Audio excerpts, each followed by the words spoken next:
피고인석의 의자는 마치 얼음장 같은 철판이었다.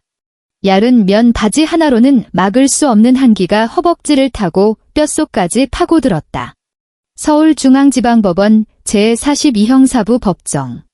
공기 중에는 묵은 서류 뭉치에서 나는 곰팡내와 싸구려 바닥 왁스 냄새가 뒤섞여 맴돌았다. 머리 위 낡은 형광등은 파리떼가 윙윙거리는 듯한 미세한 전류음을 내며 한수아의 머릿속을 어지럽혔다. 품에 안긴 아이가 칭얼거리며 몸을 뒤척였다. 수아는 흠칫 놀라며 본능적으로 팔에 힘을 주었고 물이 빠져 희끄무레해진 아기 담요를 더욱 단단히 여몄다. 정숙. 그 죽음과도 같은 고요함은 시장통의 소음보다 더 숨을 막히게 했다. 피고인 한수아, 공소 사실을 인정합니까? 머리 위쪽에서 목소리가 떨어졌다. 감정이라곤 조금도 섞이지 않은 마치 녹슨 라디오 스피커에서 흘러나오는 듯 건조한 남자의 목소리였다. 한수아는 즉시 대답하지 못했다. 시야가 흐릿했다.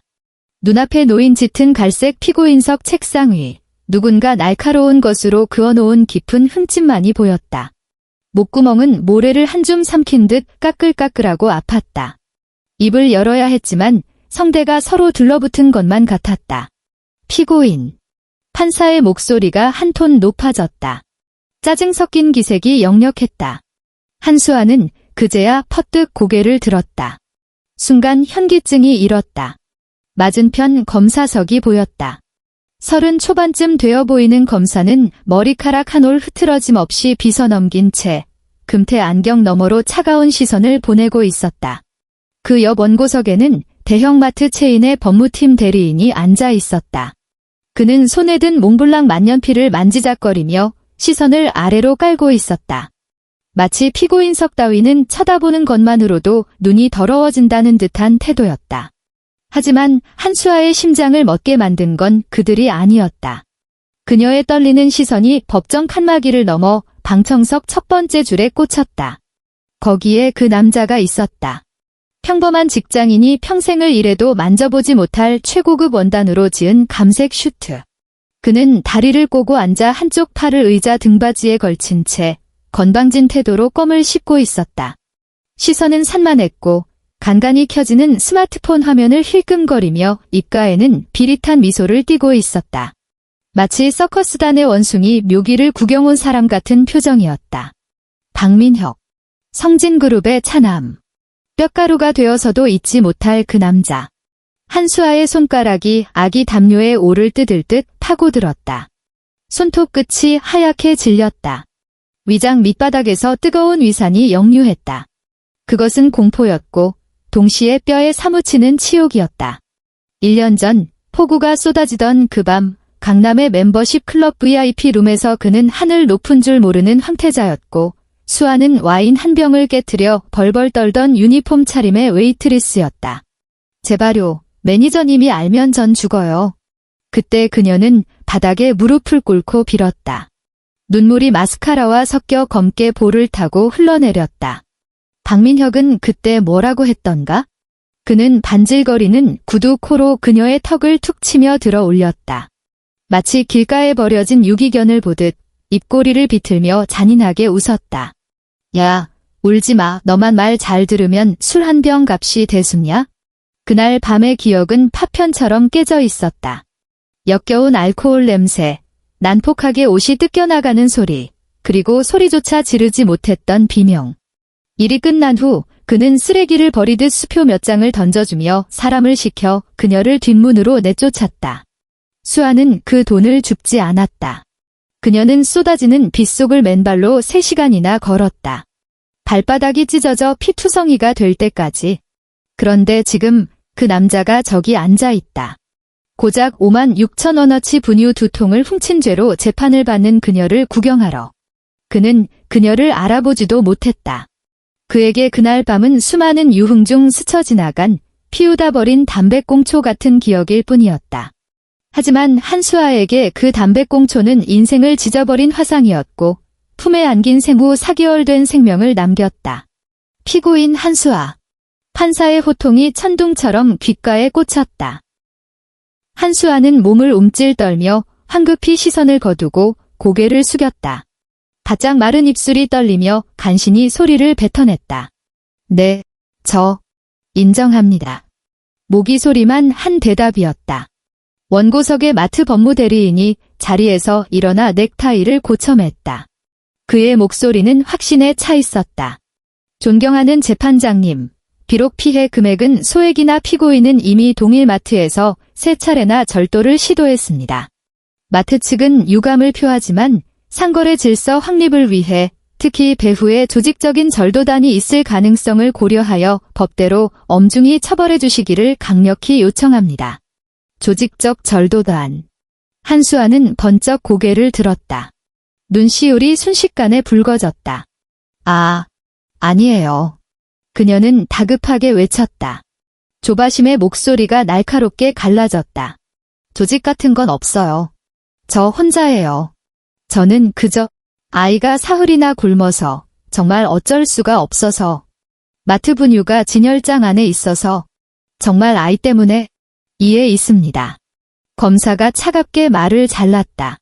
피고인, 동정심에 호소하여 법을 기만하려 하지 마십시오. CCTV 영상을 보면 피고인은 주요 감시 카메라 2대의 사각지대를 정확히 피해 이동했습니다. 이건 명백한 계획범죄입니다. 아니에요. 거긴 그냥 사람이 적은 곳이라서. 수아의 눈에서 기어이 눈물이 터져나왔다. 정숙. 판사가 의사봉을 내리쳤다. 탕. 그 둔탁한 타격음이 한수아의 심장을 지식이는 것 같았다.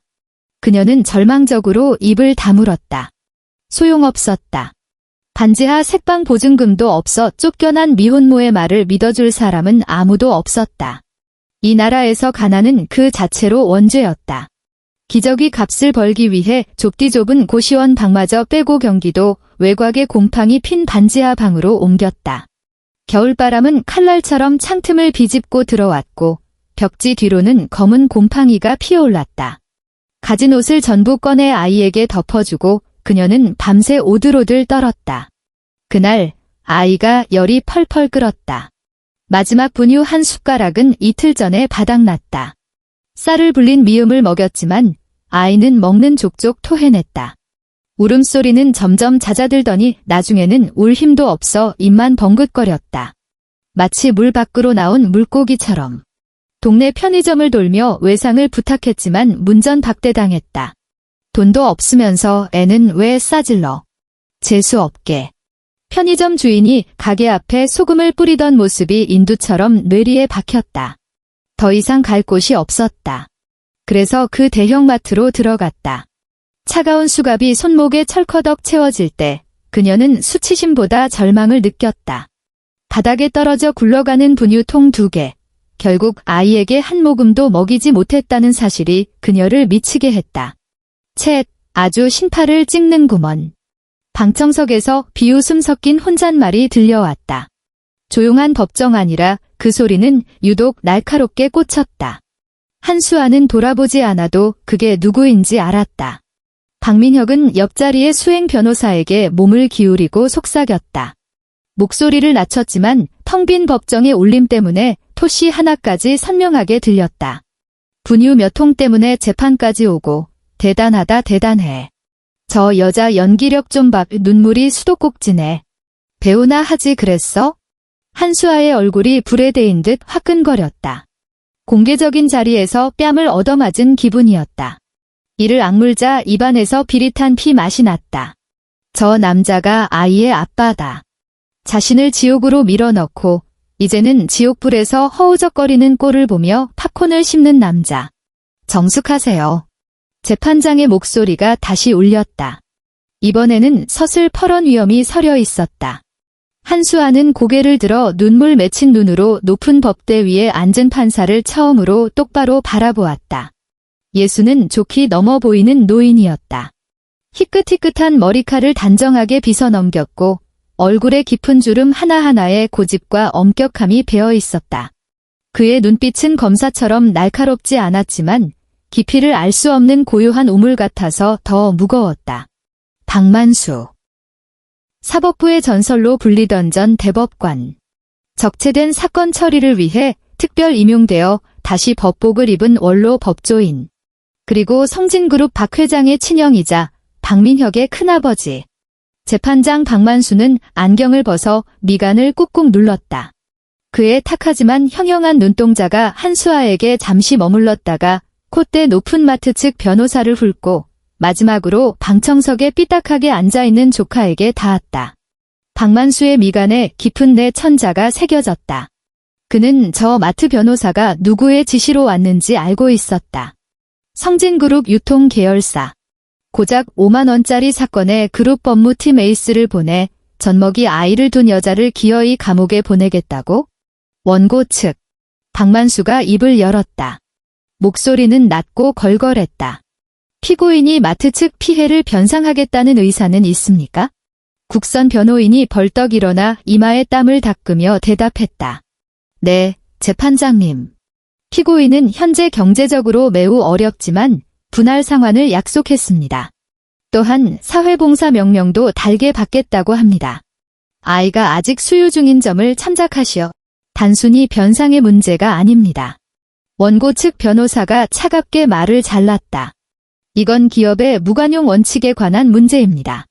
이런 식으로 감성팔이를 하는 절도범에게 선례를 남기면 앞으로 누가 제값을 내고 물건을 사겠습니까? 방청석의 박민혁이 입술을 모아 가볍게 휘파람을 불었다. 박만수의 얼굴이 눈에 띄게 굳어졌다. 의사봉을 쥔 손에 힘이 들어가 손마디가 하얗게 붉어졌다.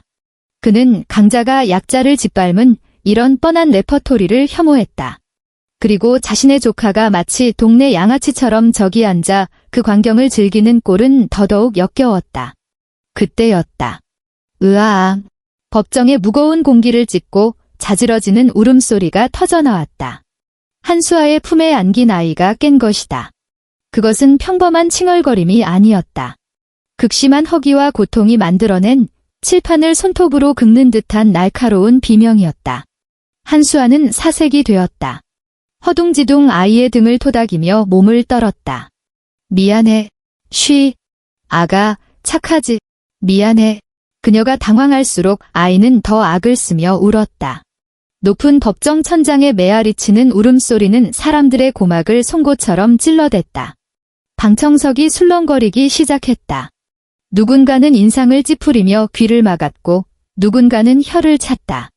뭐야? 여기가 타가소야? 동정심 유발하려고 애까지 데려온 거 봐라. 수군거리는 소리들이 바늘이 되어 한수아의 등에 꽂혔다. 벌거벗겨져 광장에 내동댕이 쳐진 기분이었다. 그녀는 필사적으로 코트 단추를 풀었다. 젖이라도 물려야 했다. 하지만 오랜 영양실조와 극심한 스트레스로 젖은 말라버린 지 오래였다. 아이는 빈젖을 몇 번 빨더니 아무것도 나오지 않자 절망적으로 울어댔다. 조망만 한 얼굴이 보라색으로 질렸고 허공을 휘젓는 고사리 같은 손이 애처로웠다. 아, 진짜 시끄러워서 못 봐주겠네. 박민혁이 짜증스럽게 자리에서 일어나 손을 휘저었다. 재판장님, 너무 시끄럽지 않습니까? 저 거지 새끼 좀 밖으로 내보내라고 하세요. 이래서야 무슨 재판을 합니까? 거지 새끼. 그 네 글자가 법정의 공기 속에 선명하게 각인되었다. 한수아의 동작이 뚝 멈췄다. 그녀가 천천히 고개를 들었다. 내내 죄인처럼 바닥만 향하던 그녀의 눈에서 처음으로 섬뜩한 한기가 뿜어져 나왔다. 그녀는 박민혁을 노려보았다. 입술을 얼마나 세게 깨물었는지 붉은 피가 배어나와 창백한 턱을 타고 흘렀다. 내 아들이야. 내가 지금 거지라고 욕한 그 아이, 내 핏줄이라고. 그 말이 목구멍까지 치고 올라와 맹수처럼 날뛰었다. 하지만 뱉을 수 없었다. 말해봤자 뭐가 달라지나? 그가 인정할까? 아니, 개미 한 마리 눌러죽이듯 자신과 아이를 흔적도 없이 짓밟아버릴 것이다. 박만수는 그 광경을 물끄러미 내려다보았다. 새끼를 지키려는 어미 짐승처럼 떨면서도 도끼를 품은 여자, 그리고 오만방자한 얼굴로 서 있는 조카. 이상하게도 아이의 울음소리가 박만수의 가슴을 후벼 팠다. 그 처절한 생명력, 살려달라는 그 절박한 외침이 40년 동안 법전 속에 파묻혀 차갑게 식어버린 그의 심장에 균열을 일으켰다. 휴정. 박만수가 불쑥 내뱉었다. 법정 안에 모두가 얼어붙었다. 네. 재판장님. 검사가 당황하여 물었다. 10분간 휴정한다고 했네. 박만수가 책상을 콱 내리쳤다. 쩌렁쩌렁한 고함의 장내가 숙연해졌다. 아이가 굶고 있는 게 안 보이나? 법경. 문가에 서 있던 법정 경위가 화들짝 놀라 차려 자세를 취했다. 예. 내 판사실로 가. 윤행장고 옆 수납장에 손녀딸이 먹다 남은 비상용 분유랑 보온병이 있을 거야. 당장 가져와. 그리고 매점 가서 젖병도 하나 사오고. 뛰어가. 법정 안에 웅성거림이 퍼졌다. 이런 판사는 듣도 보도 못했다. 박민혁은 멍하니 있다가 어이없다는 듯 소리쳤다. 큰아버. 아니, 재판장님. 지금 뭐 하시는 겁니까? 여긴 법정이지 자선단체가 아니잖아요. 이러시면 공정한 재판에 방해가. 박만수가 서늘한 눈으로 조카를 쏘아보았다. 마치 재활용도 안 되는 쓰레기를 보는 눈빛이었다. 여기가 법정인 줄은 아느냐? 그럼 닥치고 앉아 있어? 한마디만 더 짓거리면 법정 모독죄로 끌어내릴 테니까. 박민혁은 큰아버지의 기세에 눌려 입을 뻐끔거리다. 결국 씩씩거리며 자리에 털썩 주저앉았다. 그는 앞좌석 난간을 구두발로 걷어차며 투덜거렸다. 진짜 노망이 났나? 미친 거 아냐? 5분 후. 법정 경위가 헐레벌떡 뛰어 들어왔다. 그의 손에는 따뜻하게 탄 분유가 든 젖병이 들려 있었다. 한수아는 젖병을 보자마자 왈칵 눈물을 쏟았다. 그녀는 떨리는 손으로 젖병을 낚아채듯 받아들고 감사하다는 말도 잊은 채 아이의 입에 물렸다. 거짓말처럼 울음이 뚝 그쳤다. 적막한 법정 안에는 아이가 젖을 넘기는 소리만 가득 찼다. 꿀꺽, 꿀꺽 그 필사적인 목 넘김 소리가 가슴을 저리게 했다.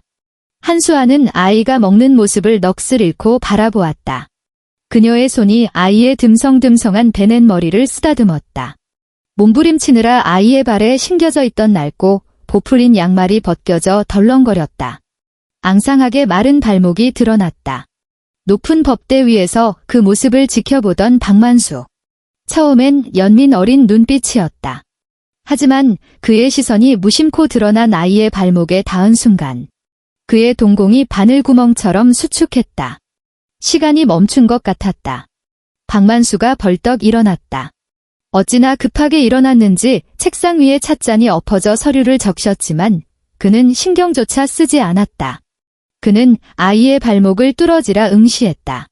그곳, 그 가녀린 발목 안쪽에 동전 크기만 한 붉은 반점이 있었다. 불규칙한 모양. 마치 아직 피어오르지 못한 불꽃 같기도 하고 승천을 기다리는 이무기가 따리를 튼 것 같기도 한 기묘한 형상. 법정 안의 사람들이 판사의 돌발 행동에 술렁거렸다. 재판장님. 서기가 놀란 눈으로 그를 불렀다.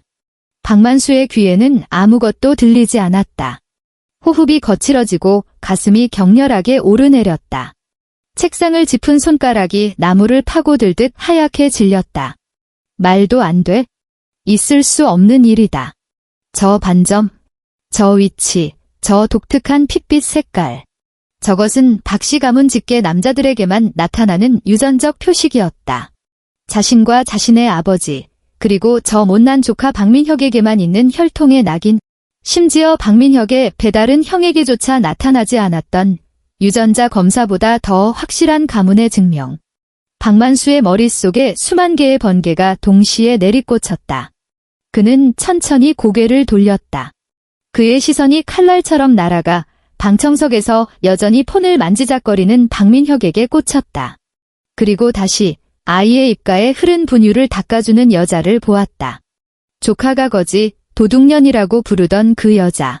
저 아이가 배가 고파 법정에서 울부짖고 친아비에게 조롱당하던 저 핏덩이가 내 동생의 손자 성진그룹의 잃어버린 장손이란 말인가? 발끝에서부터 정수리까지 거대한 분노와 비참함, 그리고 죄책감이 용암처럼 치솟았다. 손이 덜덜 떨렸다. 노환 때문이 아니었다. 당장이라도 저놈을 죽이고 싶은 사례 때문이었다. 아이를 이리 데려오시오. 박만수의 목소리가 떨렸다. 피를 토하듯 쉰 목소리였다. 한수아는 화들짝 놀라 아이를 더 세게 끌어안았다. 공포에 질린 눈으로 판사를 올려다보았다. 재판장님, 갚을게요. 제가 다 갚을 테니 제발 아이를 이리 데려오라고 했소.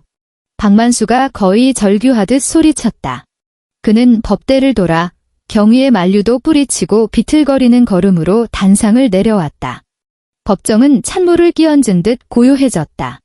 모두가 숨을 죽이고 이 기이한 광경을 지켜보았다. 박만수는 피고인석 앞으로 다가갔다. 칸막이를 사이에 두고 그는 주름진 손을 떨며 뻗었다. 그의 눈빛은 더 이상 판관의 것이 아니었다. 그것은 애원에 가까운 갈망이었다. 그의 시선은 아이의 발목, 그 붉은 반점에 못 박혀 있었다. 한수아는 노인의 기세에 눌려 석상처럼 굳어버렸다. 박만수가 손을 뻗었다. 마치 금이 간 고려청자를 다루듯 떨리는 손길로 아이의 자그마한 발을 조심스럽게 감싸 쥐었다. 그는 고개를 숙여 발목을 가까이 들여다보았다. 맞다. 이거다. 붉은 실핏줄이 엉킨 듯한 그 기묘한 문양까지 똑같았다. 노인의 눈시울이 순식간에 붉어지더니 탁한 눈물 한 방울이 아이의 발등 위로 툭 떨어졌다. 아버지, 뭐 하세요? 더럽게. 뒤쪽에서 박민혁이 소리쳤다. 혐오감이 뚝뚝 묻어나는 목소리였다. 그 거지 새끼 만지지 마세요. 병이라도 옮으면 어쩌려고요. 병이라는 그 한마디가 뇌관을 건드렸다. 박만수가 번쩍 고개를 들었다. 그 순간 한수아는 보았다. 노인의 눈동자에 실핏줄이 터져 붉게 충혈된 것을. 그것은 냉철한 판사의 눈이 아니었다. 새끼를 건드린 적을 앞에 둔 성난 수사자의 눈이었다. 닥쳐라. 박만수가 몸을 돌려 박민혁을 손가락질했다. 손끝이 격렬하게 떨렸다. 내 이놈. 기가 막혀 말조차 나오지 않는 듯 노인의 가슴이 거칠게 오르내렸다. 아버지의 살기 어린 모습에 박민혁도 흠칫 놀라 엉거주춤 일어섰다. 아버지. 박만수는 깊은 숨을 들이마시며 당장이라도 저 페류나를 쳐 죽이고 싶은 충동을 억눌렀다. 그는 천천히 한수아에게로 고개를 돌렸다. 목소리는 지옥 밑바닥에서 긁어올린 듯 낮고 무거웠다.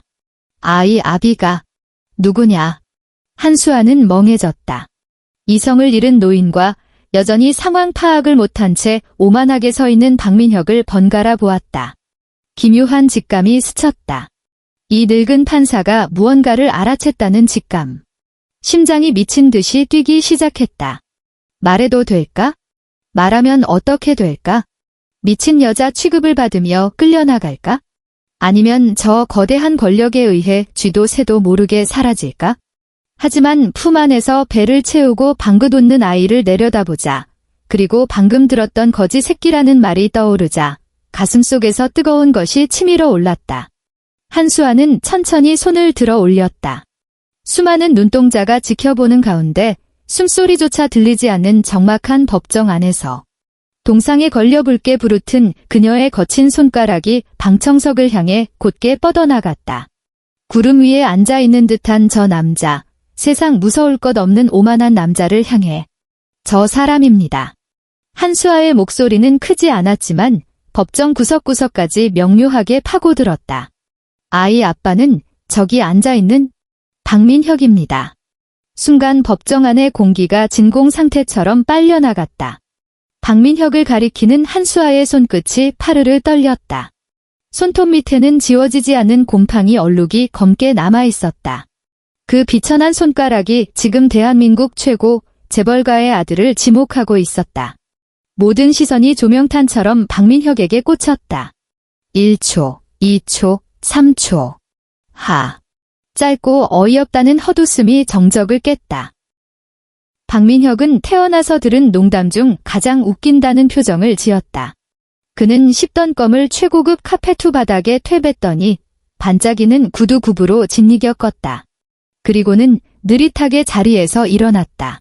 재킷깃을 털어내는 그의 얼굴에는 소름 끼치도록 비릿한 조소가 걸려 있었다. 미친 여자네 이거? 그는 한수아 쪽은 쳐다보지도 않은 채 판사석의 아버지를 향해 짜증스럽게 내뱉었다. 아버지, 이런 싸구려 사기극 지겹지도 않으세요? 제가 말했잖아요. 저런 것들은 돈이라면 물불 안 가린다고. 어이, 거기 경위. 뭐해? 이 여자 당장 끌어내. 눈 버리겠네? 너무나 자연스러웠고 너무나 당당했다. 그의 세상에서 한수와 같은 존재는 길가에 채이는 돌멩이였다. 걷어차는 데에는 이유 따위 필요 없었다. 한수아의 팔이 힘없이 툭 떨어졌다. 심장이 차가운 소나기에 꽉 잡힌 듯 익숙한 무력감이 다시금 목을 조여왔다. 그래, 누가 믿어주겠어. 저 사람은 성진그룹의 황태자고 나는 분유나 훔치는 도둑년인데. 그녀가 절망하며 아이를 끌어안고 다시 껍질 속으로 숨으려던 찰나였다. 쾅!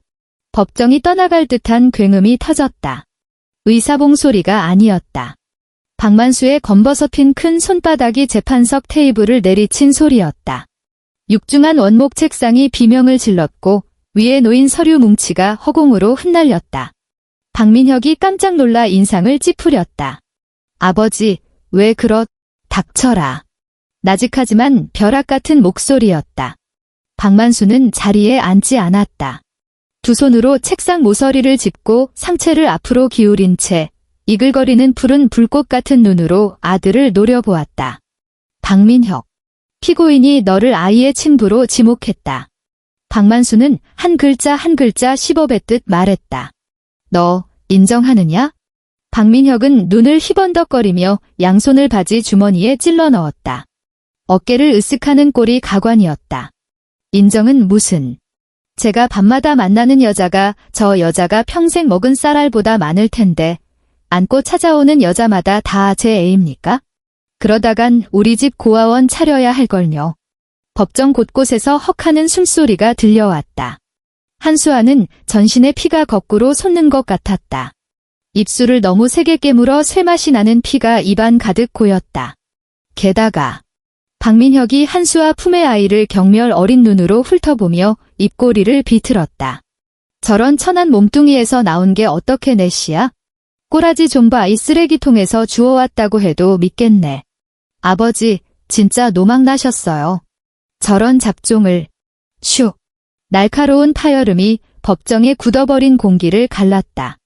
곧이어 퍽 하는 둔탁한 타격음. 박민혁의 고개가 뒤로 확 젖혀졌다. 그는 비틀거리며 뒷걸음질 치다 의자를 넘어뜨렸다. 법정 안이 아수라장이 되었다. 사람들은 비명을 삼키며 입을 틀어막았다.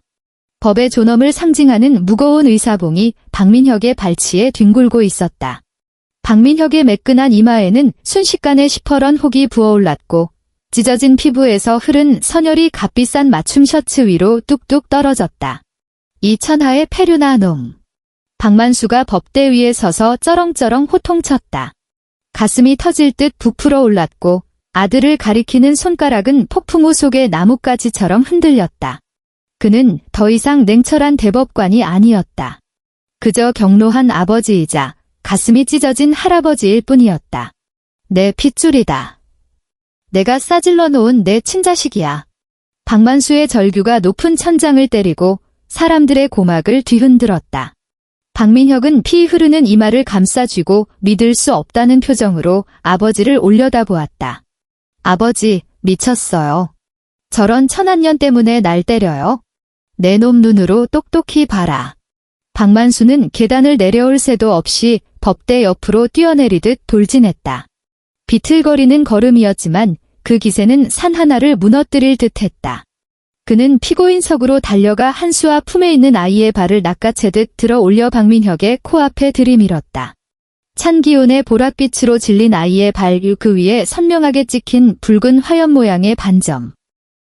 눈이 있으면 똑똑히 봐. 이 반점.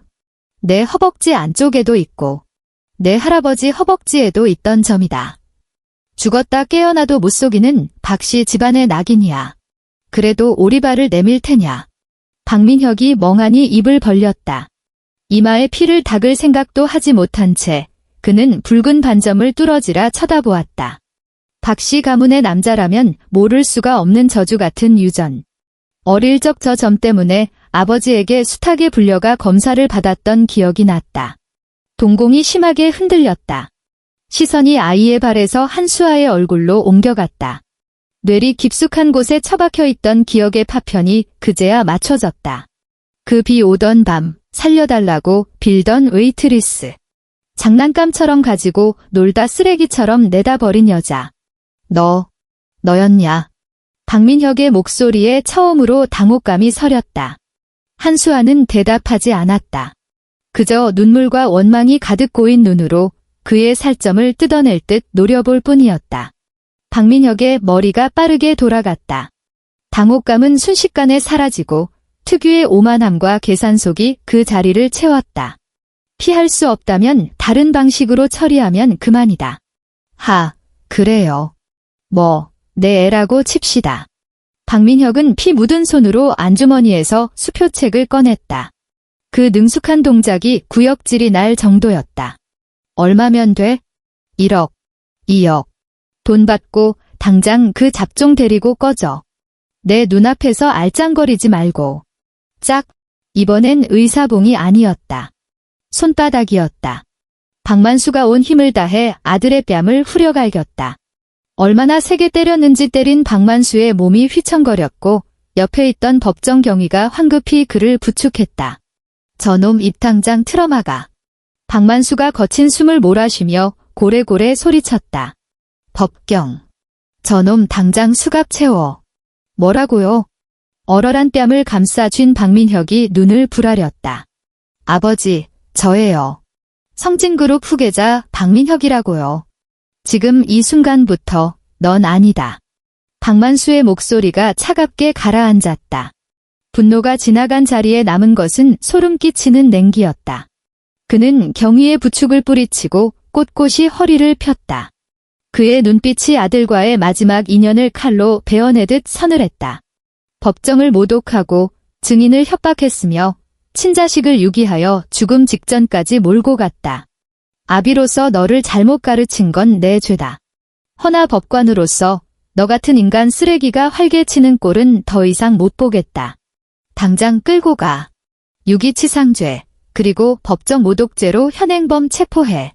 2명의 법정 경위가 잠시 머뭇거리다. 대법관 출신 재판장의 서슬 펄언 위험에 눌려 박민혁의 양팔을 꺾어 제압했다. 이거 안 놔? 니들 내가 누군지 알아? 아버지. 이러실 수 없어요. 겨우 저런 핏덩이 하나 때문에. 박민혁이 미친 개처럼 발악했다. 우아하던 귀공자의 모습은 온데간데 없었다. 그의 악에 바친 비명은 법정의 육중한 문이 닫히며 차단될 때까지 복도에 길게 메아리쳤다. 법정은 다시 죽은 듯 고요해졌다. 하지만 이번엔 그 누구도 비웃음을 흘리지 못했다. 원고석의 마트 변호사는 사색이 되어 벌벌 떨며 서류를 가방에 구겨넣고 있었다. 쥐구멍이라도 있으면 당장 숨고 싶은 기색이었다. 박만수는 그 자리에 우두커니 서 있었다. 구부정한 등이 순식간에 10년은 늙어 보였다. 그는 깊은 한숨을 토해내고 천천히 몸을 돌려 피고인석을 바라보았다. 한수아는 여전히 아이를 으스러져라 껴안은 채 사시나무 떨듯 떨고 있었다. 눈앞에서 벌어진 일이 믿기지 않았다. 마치 지독하고 황당한 꿈을 꾸는 것만 같았다. 박만수는 느릿한 걸음으로 다시 법대로 올라갔다. 발걸음이 천근만근 무거워 보였다. 심판의 자리에 다시 앉은 그는 바닥에 떨어진 의사봉을 줍지 않았다. 그는 법복을 가다듬고 장례를 둘러보았다. 그리고 마지막으로 여전히 쩝쩝거리며 입맛을 다시는 아이에게 따스한 시선을 던졌다. 본 사건. 박만수의 목소리는 잠겨 있었지만 그 어느 때보다 장엄했다. 피고인 한수아의 절도 혐의에 대하여 모두가 숨을 죽였다. 피고인의 행위는 극심한 생활고와 유아의 생명을 보호하기 위한 절박한 상황에서 비롯되었으며 피해 금액이 경미한 점을 고려할 때 형법 제22조 긴급 피난의 요건에 해당한다. 박만수는 잠시 말을 멈추고 한수아를 깊이 응시했다. 그 눈빛에는 미안함과 죄책감, 그리고 뒤늦은 자애로움이 담겨 있었다. 따라서 피고인에게 무죄를 선고한다. 한수아의 고개가 꺾이듯 떨어지며 참았던 오열이 터져나왔다. 그리고 박만수는 자리에서 일어났다. 그는 낡은 패딩 점퍼를 입은 초라한 피고인을 향해 허리를 90도로 깊이 숙였다. 법정 안의 모든 사람이 경악했다. 박민혁의 아비로서, 그리고 이 아이의 할아비로서 그대에게 사죄하오. 우리 박씨 집안이 그대와 아이에게 씻을 수 없는 죄를 지었소? 별표. 서울의 겨울밤은 일찍 찾아왔다. 한남동 언덕 중턱에 자리 잡은 성진그룹 회장 자택. 거실 통유리창 너머로 화려한 서울의 야경이 보석함처럼 펼쳐져 있었다. 실내는 훈훈했다. 발 아래 깔린 5cm 두께의 페르시아산 양털 카페트는 구름 위를 걷는 듯 푹신했다. 공기 중에는 은은한 침향 냄새가 감돌았다. 그것은 돈과 권력의 향기였다. 한수아는 창가에 서서 유리에 비친 자신의 모습을 바라보았다. 곰팡내 나는 옷을 입고 산발을 했던 여자는 없었다. 대신 샴페인 골드빛 실크 드레스를 입은 우아한 여인이 서 있었다. 윤기 흐르는 옷감은 그녀의 마른 몸을 제2의 피부처럼 부드럽게 감쌌다. 품에 있던 아이는 최고급 순면 우주복을 입고 조각 장식이 된 원목 침대에서 새근새근 잠들어 있었다. 그녀가 살던 반지하 방 보증금의 10배는 좋게 넘을 침대였다. 작은 사모님. 등 뒤에서 공손한 목소리가 들렸다. 한수아는 흠칫 몸을 굳혔다. 그 호칭은 여전히 낯설고 어색했다. 돌아서자 박만수 회장이 문가에 서 있었다. 엄격했던 법복 대신 편안한 개량 한복을 입은 그는 손에 따뜻한 우유가 담긴 컵을 들고 있었다.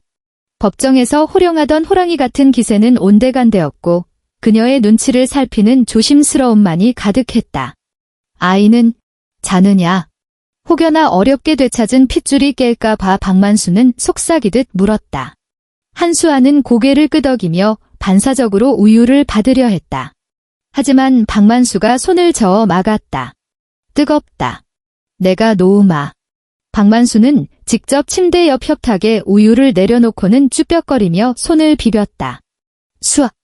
야, 그렇게 불러도 되겠느냐? 네, 회장님.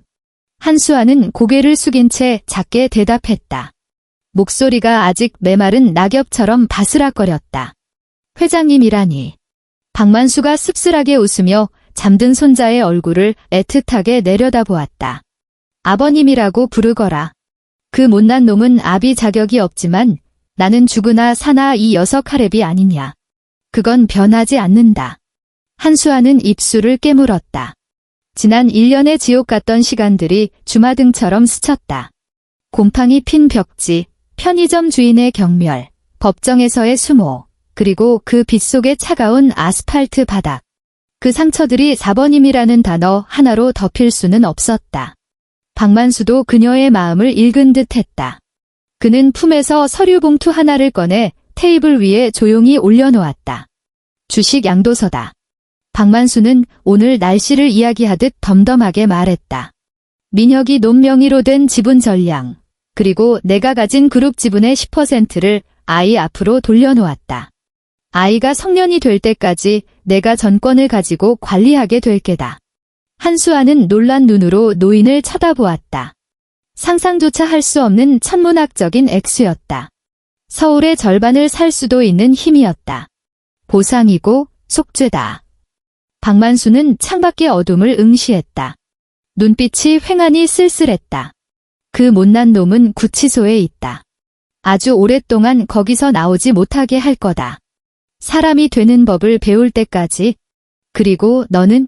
노인이 몸을 돌려 한수아를 똑바로 바라보았다.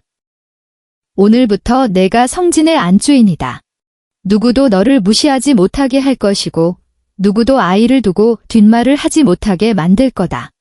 온 세상이 알게 할 게야. 이 아이가 내 장손이고 내가 목숨 걸고 지켜낸 내 며느리라는 것을. 한수아의 손가락이 서류 봉투에 차가운 종이 질감을 느꼈다. 그녀는 다시 창밖으로 시선을 돌렸다. 서울의 야경은 아름다웠다. 네온 사인이 모여 거대한 은하수처럼 흘렀다. 그녀는 저 불빛의 가장 밑바닥에서 벌레처럼 기어다니며 단돈 몇만 원의 자존심을 팔고 짓밟혔었다. 하지만 이제 그 모든 불빛이 그녀의 발 아래 있었다. 저 멀리 어둠 속에 그녀가 분유를 훔쳤던 그 대형 마트가 아주 작은 점처럼 보였다. 한수아는 깊게 숨을 들이마셨다. 폐부 깊숙이 들어오는 공기에는 더 이상 곰팡내도 비릿한 피 냄새도 없었다. 오직 달콤하고 고급스러운 향기뿐이었다. 그녀는 천천히 허리를 폈다. 아이를 업느라 바닥을 닦느라 굽어있던 척추를 꼿꼿이 세웠다. 그녀의 눈동자가 맑고 단단하게 빛나기 시작했다. 그것은 지옥불에서 단련된 다이아몬드처럼 차갑고 예리한 빛이었다. 감사할 필요는 없다. 이건 그녀가 받아야 할 몫이었다. 악착같이 살아남아 제 손으로 쟁취한 전리품이었다. 그녀는 손을 뻗어 따뜻한 우유잔을 감싸 쥐었다. 온기가 손끝을 타고 전신으로 퍼져나갔다. 감사합니다. 아버님. 한수아가 나직이 말했다. 그녀는 거대한 통유리창에 비친 자신의 모습을 응시했다. 낯설지만 고귀하고 그 누구보다 강인해 보이는 여자가 거기 서 있었다. 그녀의 입가에 아주 희미한, 그러나 분명한 미소가 번졌다.